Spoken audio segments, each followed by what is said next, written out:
seja bem-vindo a mais um vídeo de Clô 3D.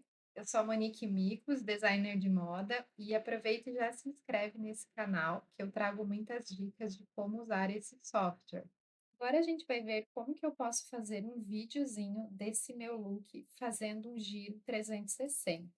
Eu vou apagar o meu avatar por enquanto, vou dar um zoom e vou vir nessa opção aqui, File, Video Capture Turntable. É uma captura de vídeo em movimento. Ele vai abrir para mim essa janela e aqui eu tenho algumas configurações como retrato ou paisagem.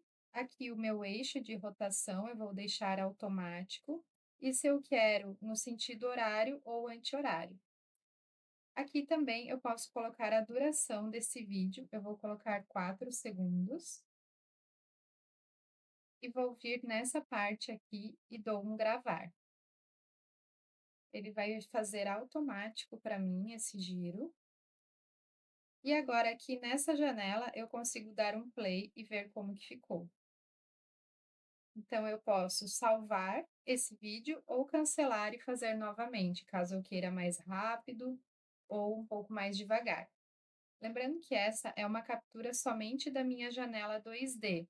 Depois a gente vai ver como que funciona para fazer esse vídeo na parte de renderização, porque aqui ele não está renderizado ainda.